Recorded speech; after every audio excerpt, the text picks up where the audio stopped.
காங்கிரஸ் மூத்த தலைவர் சோனியா காந்தி மீதான நேஷனல் ஹெரால்டு பண மோசடி வழக்கு விசித்திரமானது என்று அவரது வழக்கறிஞர் டெல்லி நீதிமன்றத்தில் வாதிட்டுள்ளார். வழக்கில் சோனியா காந்தி தரப்பில் ஆஜரான அபிஷேக் மனு சிங்வி பணமோ சொத்தோ கைமாறாத நிலையில் பண மோசடி குற்றச்சாட்டு சுமத்தப்பட்டிருப்பதாகவும் கூறினார். ஒரு நிறுவனம் கடனில் இருந்து விடுபட அதன் கடனை வேறு ஒருவருக்கு மாற்ற முடியும் என குறிப்பிட்ட அபிஷேக் மனு சிங்வி AJSL நிறுவனத்தின் கடனை டாடா அல்லது பிர்லா போன்ற நிறுவனங்கள் ஏற்றுக்கொண்டால் அவற்றின் மீது பண மோசடி வழக்கு பதியப்படுமா எனவும் வினவினார். கேரளாவின் 3 மாவட்டங்களில் நிபா வைரஸ் தடுப்பு நடவடிக்கைகள் மேற்கொள்ளப்பட்டுள்ளன. அம்மாநிலத்தின் பாலக்காடு மாவட்டத்தில் ஒருவருக்கும் மலப்புரம் மாவட்டத்தில் ஒருவருக்கும் நிபா வைரஸ் உறுதி செய்யப்பட்டுள்ளது. இதனையடுத்து அம்மாவட்டங்களிலும் கோழிக்கோடு மாவட்டத்திலும் மாநில சுகாதாரத்துறையின் உத்தரவின்படி நிபா வைரஸ் முன்னெச்சரிக்கை மற்றும் தடுப்பு நடவடிக்கைகள் மேற்கொள்ளப்பட்டு வருகின்றன. இலங்கையின் ககபத்தையில் போதைப்பொருள் விவகாரத்தில் தகவல் கொடுத்ததற்காக சுட்டுக் கொல்லப்பட்ட இமாந்து சுரஞ்சன் என்பவரின் இறுதிச் சடங்கின் போது கிராமவாசிகள் மற்றும் போலீசாருக்கிடையே மோதல் வெடித்தது. பாதுகாப்புக்காக வைத்திருந்த போலீசாரை மக்கள் தாக்கியதாக கூறப்பட்ட பின்னர் கண்ணீர் புகை குண்டுகள் வீசப்பட்டன. இதில் சிலர் காயமடைந்தனர். இளைஞரை சுட்டுக் கொன்றதாக சந்தேகிக்கப்படும் நபரின் வீடு தீக்கிரையானதாகவும் தகவல்கள் வெளியாகியுள்ளது.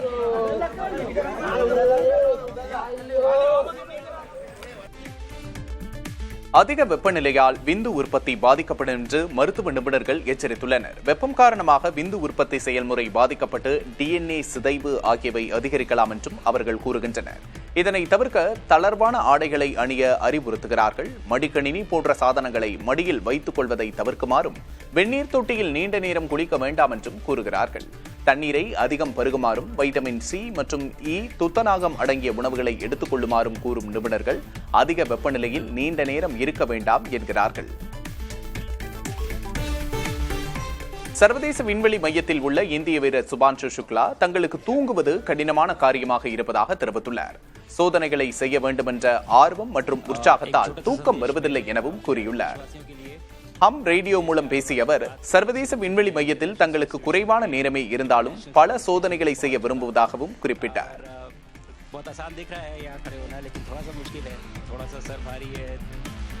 நடிகர் சைஃப் அலி கான் குடும்பத்தார் போபாலில் உள்ள 15,000 கோடி ரூபாய் சொத்தை இழக்கும் சூழல் உருவாகியுள்ளது. இந்தியா பாகிஸ்தான் பிரிவினைக்கு பிறகு பாகிஸ்தானில் குடியேறியவர்களின் சொத்துக்கள் எதிரி சொத்துக்கள் என அறிவிக்கப்பட்டு அதனை மத்திய அரசு கைப்பற்றியது. அந்த வகையில் சைஃப் அலி கான் குடும்பத்தாருக்கு சொந்தமாக போபாலில் உள்ள 15,000 கோடி சொத்துக்களும் எதிரி சொத்து என அறிவிக்கப்பட்டிருக்கிறது. இதனை எதிர்த்து சைஃப் அலி கான் செய்த மேல்முறையீட்டை மத்திய பிரதேச உயர்நீதிமன்றம் ரத்து செய்துள்ளது. மேலும் சொத்துக்களுக்கு சைஃப் அலி கான் குடும்பம் வாரிசு என அறிவித்த உள்ளூர் நீதிமன்ற தீர்ப்பை ரத்து செய்து மறுவிசாரணைக்கு ஆணையிட்டுள்ளது.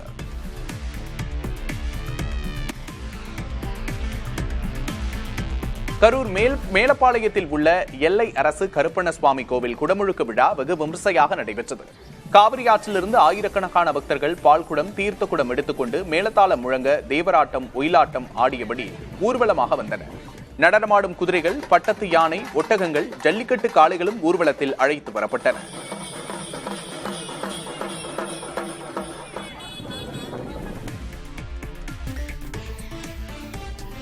திருவண்ணாமலை மாவட்டம் துர்க்கை நம்பியத்தில் கிராமத்தில் 1 கோடி ரூபாய் செலவில் அமைக்கப்பட்ட புதிய தார் சாலையின் நடுவே மின்கம்பத்தை அகற்றாமல் சாலை அமைக்கப்பட்டுள்ளது. இதனால் இரவு நேரங்களில் விபத்து ஏற்படும் அபாயம் உள்ளதாக கிராம மக்கள் புகார் தெரிவித்துள்ளனர். மின்கம்பத்தை அகற்றாமல் சாலை அமைப்பதற்கு திமுக ஒன்றிய செயலாளர் ராமஜெயமே காரணம் என அப்பகுதி மக்கள் குற்றம் சாட்டுகின்றனர். மத்திய அரசின் பொதுத்துறை நிறுவனமான ரைட்ஸ் லிமிடெடின் பங்குகளின் விலை 3 ஆண்டுகளில் 138% உயர்ந்துள்ளது. தற்போது ஒரு பங்கின் விலை 284 ரூபாயாக உள்ளது. தற்போது ரைட்ஸ் லிமிடெட் நிறுவனத்தின் மொத்த சந்தை மதிப்பு 13,645 கோடி ரூபாயாக உள்ளது. இதனிடையே ஆப்பிரிக்க ரயில் நிறுவனம் 2 முழுமையாக சீரமைக்கப்பட்ட ரயில் இன்ஜின்களை செய்து தருமாறு ரைட்ஸ் நிறுவனத்துக்கு ஆர்டர் அளித்துள்ளது. இந்த ஆர்டரின் மதிப்பு 30 கோடி ரூபாய் என குறிப்பிடத்தக்கது. திருவள்ளூர் மாவட்டம் பொன்னேரி அரசு மருத்துவமனையில் தமிழகத்தின் 100வது ரத்த வங்கி திறக்கப்பட்டது. இதன் மூலம் அவசர சிகிச்சைக்கு 60 கிலோமீட்டர் தூரத்தில் உள்ள திருவள்ளூர் அரசு மருத்துவமனைக்கு சென்று ரத்தம் பெற்று வந்த நிலையில் இந்த நிலை நீங்கியுள்ளது. இந்த ரத்த வங்கியில் ரத்த தானம் செய்ய வருபவர்களுக்கான வசதி, ஸ்கிரீனிங் ஆகியவற்றை ஆலோசனை மையம் உள்ளிட்டவை அமைக்கப்பட்டுள்ளன. சர்வதேச விமானங்களுக்கு ஈரான் வான்வெளி மீண்டும் திறக்கப்பட்டுள்ளதாக அந்நாடு அறிவித்துள்ளது. இஸ்ரேல் உடனான மோதல் காரணமாக ஜூன் 13ஆம் தேதி முதல் மூடப்பட்டிருந்த வான்வெளி மீண்டும் திறக்கப்பட்டுள்ளது. டெஹ்ரானில் உள்ள மெஹ்ராபாத் மற்றும் இமாம் காமேனி சர்வதேச விமான நிலையங்கள் உள்நாட்டு வெளிநாட்டு விமானங்களின் வருகை மற்றும் புறப்பாடுக்கு திறக்கப்பட்டுள்ளதாக அந்நாடு கூறியுள்ளது. இஸ்பஹான், தம்ரீஸ் விமான நிலையங்கள் சீரமைக்கப்பட்ட பின்பு திறக்கப்படும் எனவும் அந்நாடு தெரிவித்துள்ளது. தூய்மை பணியாளர்களை சென்னை மாநகராட்சியின் துப்புரவு ஆய்வாளர் ஒருவர் ஆபாசமாக பேசி தாக்க முயலும் வீடியோ வெளியாகி சர்ச்சையை ஏற்படுத்தியுள்ளது. ராயபுரம் மண்டலத்திற்கு உட்பட்ட 49வது வார்டு துப்புரவு ஆய்வாளர் சிவபிரகாசம் அந்த பகுதியில் தூய்மை பணியை மேற்கொள்ளும் தூய்மை பணியாளர்களை தகாத வார்த்தைகளால் திட்டியதோடு செருப்பை கழட்டி அடிக்கவும் முயன்றுள்ளார். இது சர்ச்சையை ஏற்படுத்தியிருக்கும் நிலையில் சிவபிரகாசத்திடம் விசாரணை நடத்தி ஒழுங்கு நடவடிக்கை எடுக்கப்படும் என ராயபுரம் மண்டல அலுவலர் சொக்கலிங்கம் விளக்கமளித்துள்ளார்.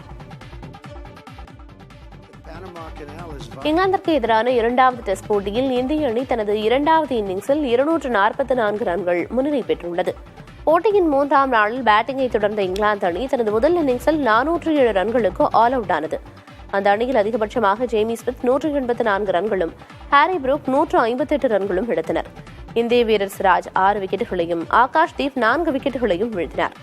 இதையடுத்து 180 ரன்கள் முன்னிலையோடு 2வது இன்னிங்ஸை தொடங்கிய இந்தியா ஆட்ட நேர முடிவில் 1 விக்கெட்டை இழந்து 64 ரன்கள் எடுத்துள்ளது. இதன் மூலம் இந்திய அணி 244 ரன்கள் முன்னிலை பெற்றுள்ளது.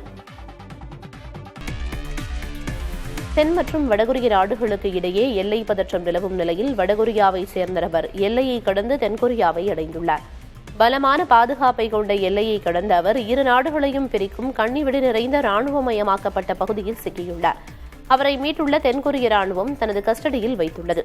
மேலும் அவர் எல்லையை கடந்தது குறித்து விசாரிக்கவும் திட்டமிட்டுள்ளது.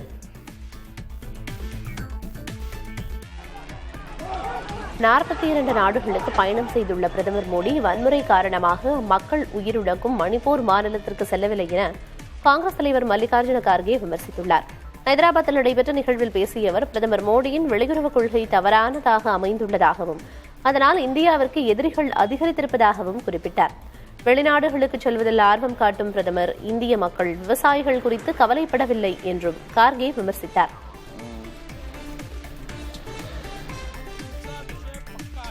மொழியின் பெயரிலான வன்முறையை ஏற்றுக்கொள்ள முடியாது என மகாராஷ்டிர முதல்வர் தேவேந்திர பட்னாவிஸ் தெரிவித்துள்ளார். அம்மாநிலத்தின் தானே மாவட்டத்தில் மராத்தியில் பேசாத கடைக்காரரை மகாராஷ்டிர நவநிர்மாண் சேனா அமைப்பினர் தாக்கியுள்ளனர்.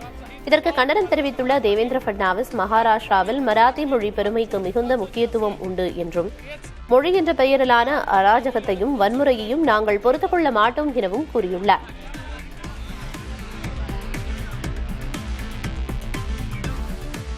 கேரளாவின் 3 மாவட்டங்களில் நிபா வைரஸ் தடுப்பு நடவடிக்கைகள் மேற்கொள்ளப்பட்டுள்ளன. அம்மாநிலத்தின் பாலக்காடு மாவட்டத்தில் ஒருவருக்கும் மலப்புரம் மாவட்டத்தில் ஒருவருக்கும் நிபா வைரஸ் உறுதி செய்யப்பட்டுள்ளது. இதனையடுத்து அம்மாவட்டங்களிலும் கோழிக்கோடு மாவட்டத்திலும் மாநில சுகாதாரத்துறையின் உத்தரவுப்படி நிபா வைரஸ் முன்னெச்சரிக்கை மற்றும் தடுப்பு நடவடிக்கைகள் மேற்கொள்ளப்பட்டு வருகின்றன. பாலங்கள், மேம்பாலங்கள், சுரங்கப்பாதைகள் போன்ற கட்டமைப்புகள் உள்ள தேசிய நெடுஞ்சாலைகளில் பயணிப்பதற்கான சுங்க கட்டணத்தை மத்திய அரசு 50 விழுக்காடு வரை குறைத்துள்ளது. இத்தகைய சாலைகளுக்கான கட்டணங்கள் சாதாரண சாலைகளின் கட்டணங்களை விட 10 மடங்கு அதிகமாக இருந்தன. புதிய விதிமுறைப்படி கட்டமைப்புகளின் நீளம் மற்றும் சாலை நீளம் ஆகியவற்றை கணக்கிட்டு கட்டணத்தை மறுசீரமைக்க சாலை போக்குவரத்து மற்றும் நெடுஞ்சாலைத்துறை அமைச்சகம் உத்தரவிட்டுள்ளது. இதற்காக தேசிய நெடுஞ்சாலைகள் கட்டண விதிகள் 2008இல் திருத்தம் மேற்கொள்ளப்பட்டுள்ளது.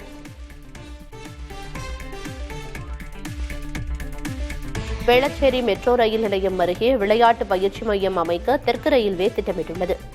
ஆதம்பாக்கம், மடிப்பாக்கம், வேளச்சேரி ஆகிய பகுதி மக்களுக்கு இது மிகுந்த பயனுள்ளதாக இருக்கும் என கருதப்படுகிறது. தனியார் பயிற்சி மையங்களில் 1 மணி நேரத்திற்கு 300 ரூபாய் முதல் 400 ரூபாய் வசூலிக்கப்படும் நிலையில் மிக குறைந்த கட்டணத்தில் விளையாட்டு பயிற்சிகளை மேற்கொள்ள அந்த பகுதி மக்களுக்கு வாய்ப்பு ஏற்பட்டுள்ளது. பேட்மிண்டன், டேபிள் டென்னிஸ், கூடைப்பந்து, கைப்பந்து ஆகிய விளையாட்டுகளுக்கான அரங்குகள் அமைக்க திட்டமிடப்பட்டுள்ளன.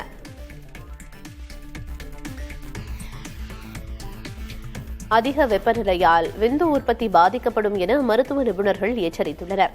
வெப்பம் காரணமாக விந்து உற்பத்தி செயல்முறை பாதிக்கப்பட்டு DNA சிதைவு ஆகியவை அதிகரிக்கலாம் எனவும் அவர்கள் கூறுகின்றனர். இதனை தவிர்க்க தளர்வான ஆடைகளை அணிய அறிவுறுத்துகிறார்கள். மடிக்கணினிகள் போன்ற சாதனங்களை மடியில் வைத்துக் கொள்வதை தவிர்க்குமாறும், வெந்நீர் தொட்டியில் நீண்ட நேரம் குளிக்க வேண்டாம் எனவும் கூறுகிறார்கள். தண்ணீரை அதிகம் பருகுமாறும், வைட்டமின் சி மற்றும் துத்தநாகம் அடங்கிய உணவுகளை எடுத்துக் கொள்ளுமாறும் கூறும் நிபுணர்கள் அதிக வெப்பநிலையில் நீண்ட நேரம் இருக்க வேண்டாம் என்கிறார்கள்.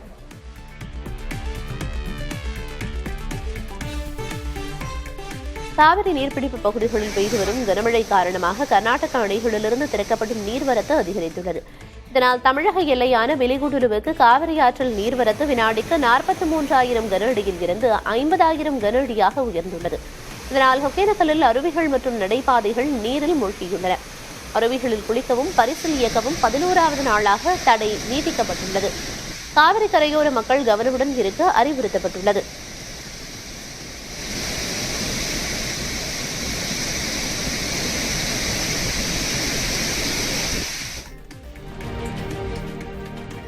புதிய தலைமுறை செய்தி எதிரொலியாக கடலூர் மாவட்டம் மாதனூர் குமாரமங்கலம் கதவணையில் கதவுகள் அடைக்கப்பட்டு திங்கட்கிழமை முதல் தண்ணீர் தேக்கப்படும் என நீர்வள ஆதாரத்துறை தெரிவித்துள்ளது. கொள்ளிடம் ஆற்றில் கட்டப்பட்ட இந்த கதவணை பயன்பாட்டிற்கு கொண்டுவரப்படாததால் கீழ்நிலையில் திறக்கப்பட்ட நீர் தேக்கப்படாமல் அப்படியே கடலுக்கு சென்றது குறித்து புதிய தலைமுறையில் செய்தி வெளியானது. இதைத் தொடர்ந்து கதவணையில் 1 மீட்டர் உயரத்திற்கு தண்ணீர் தேக்க நடவடிக்கை எடுக்கப்படும் என நீர்வள ஆதாரத்துறை கண்காணிப்பாளர் தெரிவித்துள்ளார்.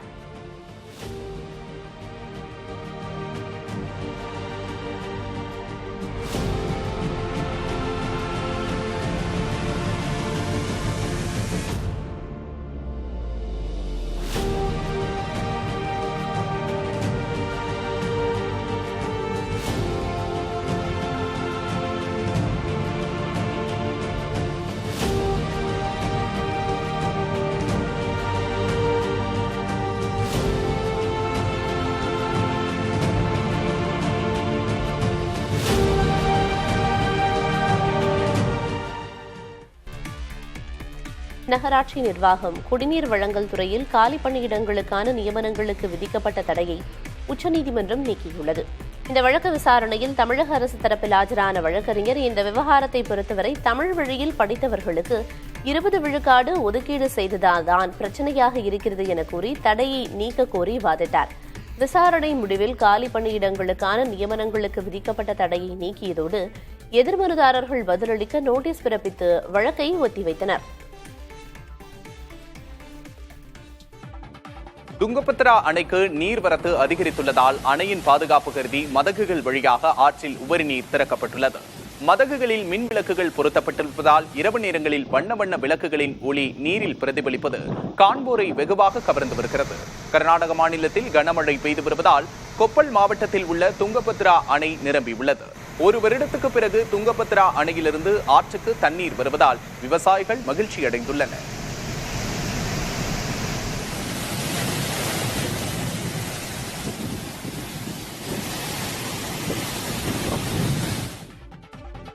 வக்ஃப் திருத்த சட்டத்துக்கு எதிரான வழக்கில் உச்சநீதிமன்றம் தீர்ப்பை ஒத்திவைத்துள்ள நிலையில் மத்திய அரசு வக்ஃப் சொத்துக்களுக்கான இணையதளம் மற்றும் தரவுதளம் தொடர்பான விதிகளை அரசிதழில் வெளியிட்டுள்ளது. இந்த விதிகளின்படி அனைத்து மாநில வக்ஃப் சொத்துக்களையும் கண்காணிக்கவும் நிர்வகிக்கவும் ஒரு மத்தியப்படுத்தப்பட்ட இணையதளம் மற்றும் தரவுதளம் அமைக்கப்படும். சிறுபான்மையினர் நல அமைச்சகத்தின் வக்ஃப் பிரிவின் இணைச் செயலாளர் இதை கண்காணிப்பார். ஒவ்வொரு வக்ஃபிற்கும் அதன் சொத்துக்களுக்கும் தனித்துவமான அடையாள எண்களை இந்த இணையதளம் தானாகவே உருவாக்கும்.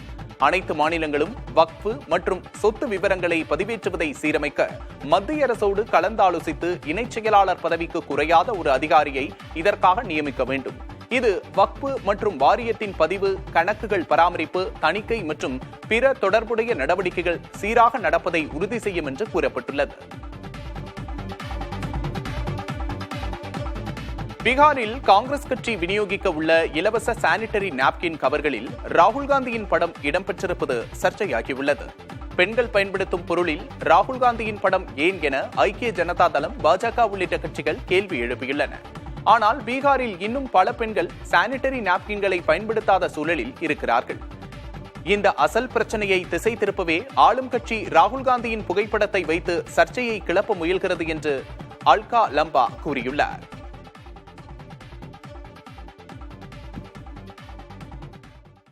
இந்தியாவில் கடந்த 5 ஆண்டுகளில் சன்ரூஃப் கொண்ட கார்களை அதிகம் விற்ற நிறுவனங்கள் பட்டியலில் ஹுண்டாய் நிறுவனம் முந்தி நிற்கிறது. கடந்த ஆண்டில் விற்பனையான இந்திய நிறுவன கார்களில் 52% சன்ரூஃப் கொண்ட கார்களாகும். நடப்பாண்டில் இது 2% அதிகரித்துள்ளது. சன்ரூஃப் வசதியுள்ள கார்களின் விலை சற்று அதிகமாக இருப்பதால் விலை குறைப்புக்காக சன்ரூஃப்களை உள்நாட்டிலேயே உற்பத்தி செய்கிறது ஹுண்டாய் நிறுவனம்.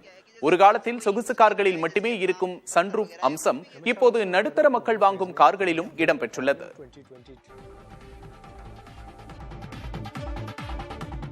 இந்திய பங்குச்சந்தைகளில் மோசடி வணிகத்தின் மூலம் 36,500 கோடி ரூபாய் லாபம் ஈட்டியதாக குற்றச்சாட்டுக்கு ஆளான அமெரிக்க நிறுவனம் மீது நடவடிக்கை எடுக்கப்பட்டுள்ளது.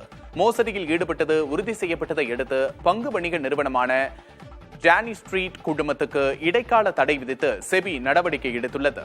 பங்குகளை செயற்கையாக ஏற்றி இறக்கி லாபம் ஈட்டியதாக அந்த நிறுவனம் மீது குற்றச்சாட்டு முன்வைக்கப்பட்டுள்ளது. இதுகுறித்து செபியிடம் முறையிடப்படும் என்று ஜானி ஸ்ட்ரீட் தெரிவித்துள்ளது.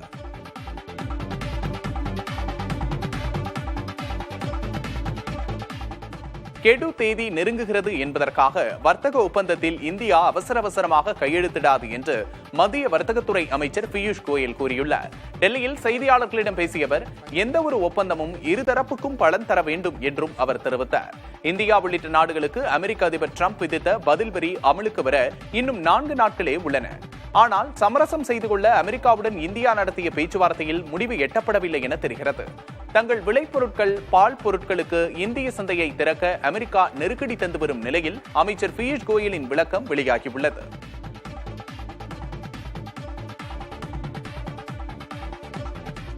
மிகப்பெரிய அளவில் வரி சலுகைகள், செலவின குறைப்புகளுக்கு வழி செய்யும் சட்டம் அமெரிக்காவில் அமலுக்கு வந்துள்ளது.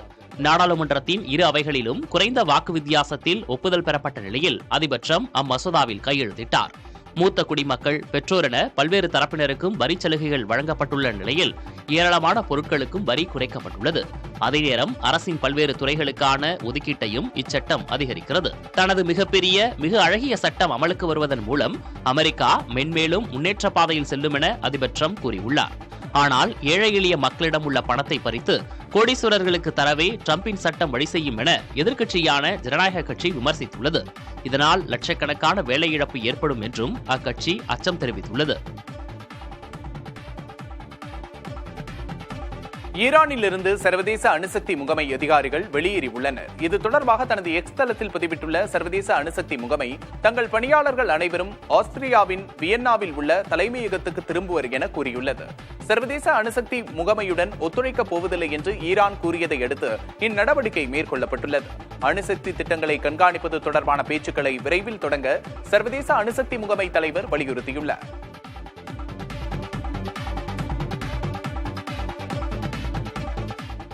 டிரினிடாட் அண்ட் டொபாகோ பயணத்தை நிறைவு செய்துவிட்டு பிரதமர் நரேந்திர மோடி அர்ஜென்டினாவுக்கு சென்றடைந்தார். பியூனஸ் ஏர்ஸ் விமான நிலையத்தை அடைந்த அவருக்கு முப்படை வீரர்களின் மரியாதையோடு சிவப்பு கம்பள வரவேற்பு அளிக்கப்பட்டது. இந்த பயணத்தின் போது அர்ஜென்டினா நாட்டின் அதிபர் ஜேவியர் மிலேயை சந்தித்து பிரதமர் மோடி இருதரப்பு பேச்சுவார்த்தை நடத்தவுள்ளார். இதில் பாதுகாப்பு, வேளாண், வர்த்தகம், முதலீடு, சுரங்கம், எண்ணெய் மற்றும் எரிவாயு உள்ளிட்ட இருதரப்பு துறைகளை மேம்படுத்துவது குறித்து ஆலோசனை மேற்கொள்ள உள்ளார். கடந்த 57 ஆண்டுகளில் அர்ஜென்டினாவுக்கு சென்றுள்ள முதல் இந்திய பிரதமர் நரேந்திர மோடி என்பது குறிப்பிடத்தக்கது.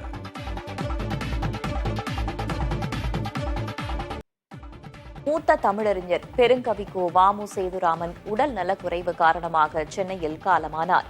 அவருக்கு வயது 91. ராமநாதபுரம் மாவட்டம் முதுகுளத்தூர் அருகே ஆண்டநாயகபுரத்தில் 1935ஆம் ஆண்டு பிறந்த வ.மு. சேதுராமன் சென்னை பல்கலைக்கழகத்தில் முனைவர் பட்டம் பெற்றவர். தமிழ் முழக்கம், தாய்மண், சேது காப்பியம், நெஞ்சத்தோட்டம் உள்பட ஏராளமான நூல்களை எழுதியுள்ளார். 1,00,000க்கும் மேற்பட்ட கவிதைகளையும் பதிப்பித்துள்ளார். பன்னாட்டு தமிழறிவு மன்றத்தின் நிறுவனராகவும் இருந்துள்ளார். திருவள்ளுவர் விருது, கலைமாமணி விருது, மூத்த தமிழறிஞர் விருது உள்ளிட்ட பல்வேறு விருதுகளையும் வென்றுள்ளார். சென்னை விருகம்பாக்கம் சின்மயா நகரில் குடும்பத்துடன் வசித்து வந்த மூத்த தமிழறிஞர் வ.மு. சேதுராமன் உடல் நலக்குறைவால் காலமானார். அவருக்கு மகன்கள் வ.மு. சே. திருவள்ளுவர், வ.மு. சே. கவியரசன், வ.மு. சே. ஆண்டவர், வ.மு. சே. தமிழ் மணிகண்டன், மகள் வ.மு. சே. பூங்கொடி ஆகியோர் உள்ளனர். மூத்த தமிழறிஞர் பெருங்கவி கோ. வ.மு. சேதுராமன் மறைவிற்கு இரங்கல் தெரிவித்துள்ள முதல்வர் மு.க. ஸ்டாலின் இல்லத்திற்கு நேரில் சென்று மரியாதை செலுத்தினார். அவருடைய மறைவு குறித்து முதல்வர் வெளியிட்டுள்ள இரங்கல் குறிப்பில் தமிழ்நாடு அரசின் கலைமாமணி, திருவள்ளுவர் விருது உள்ளிட்ட பல விருதுகளுக்கு சிறப்பு சேர்த்த செந்தமிழ் செம்மல் என்று புகழாரம் சூட்டியுள்ளார். 1,00,000க்கும் மேற்பட்ட கவிதைகள், 100க்கும் மேற்பட்ட கவிதை நூல்கள் உள்ளிட்ட படைப்புகளை அளித்த பெருங்கவிக்கோவின் புகழ் தமிழ் உள்ளவரை போற்றப்படும் என முதல்வர் தனது இரங்கல் செய்தியில் குறிப்பிட்டுள்ளார். வாமு சேதுராமன் இல்லத்திற்கு நேரில் சென்ற முதல்வர் மு.க.ஸ்டாலின் நேரில் மரியாதை செலுத்தி குடும்ப உறுப்பினர்களுக்கு ஆறுதல் கூறினார். 32 ஆண்டுகளுக்கு மேலாக தமிழ் மொழியின் மேன்மையை காக்க அவர் மேற்கொண்ட பணிகளை குடும்ப உறுப்பினர்களிடம் அவர் நினைவு கூர்ந்தார். விழுப்புரம் அரசு மருத்துவமனையில் அனுமதிக்கப்பட்ட நோயாளிக்கு வலது காலில் அறுவை சிகிச்சை செய்வதற்கு பதிலாக இடது காலில் அறுவை சிகிச்சை செய்யப்பட்ட சம்பவம் அதிர்ச்சியை ஏற்படுத்தியுள்ளது. பெரிய தச்சூர் விநாயகபுரத்தைச் சேர்ந்த மாரிமுத்துவிற்கு தவறான சிகிச்சை மேற்கொள்ளப்பட்டதாக அவரது மனைவி தங்கம்மாள் குற்றம் சாட்டினார். தவறை உணர்ந்து அறுவை சிகிச்சையை நிறுத்தி தையல் போட்டுவிட்டதாக மருத்துவர்கள் கூறியுள்ள நிலையில் உரிய இழப்பீடு வழங்க வேண்டும் என மாரிமுத்துவின் குடும்பத்தினர் வலியுறுத்தி உள்ளனர். அதனால எப்படி இருக்குது பாருன்னு சொல்லிட்டு கட்டு இப்படி பார்க்கும்போது பார்த்தா கால் மாற்றிருக்காங்க சார். ஆனால் அவருக்கு செய்ய வேண்டியதே வலது காலில் தான். ஆனால் மாற்றி இடது காலில் பண்ணிட்டாங்க சார். வெளியில் வந்துட்டோம், உள்ள கேமரா விட்டு அனலைஸ் பண்ணிட்டு நாங்கள் வெளில பார்த்தோம். ஒன்று மேலே ஸ்டிச்சஸ் மட்டும்தான் சார் போட்டோம். அதனால உங்களுக்கு எதுவும் பயம் இல்லை, ஒரு 10 நாளில் சரியாயிடும். அது நீங்கள் வேணா திங்கக்கிழமை இந்த காலையும் பண்ணி விடுறேன் அப்படின்னு சொல்கிறாங்க சார். 2 காலையும் பண்ணிட்டாக்கா அவர் எப்படி சார் நடப்பார்? இப்போ அவர் பிரைவேட் பஸ்ஸில் வேலை செஞ்சு இருக்காரு. அவர் வேலைக்கு போனாதான் எங்களுக்கு காசு. அவரை நம்பி தான் எங்கள் குடும்பம் இருக்குது.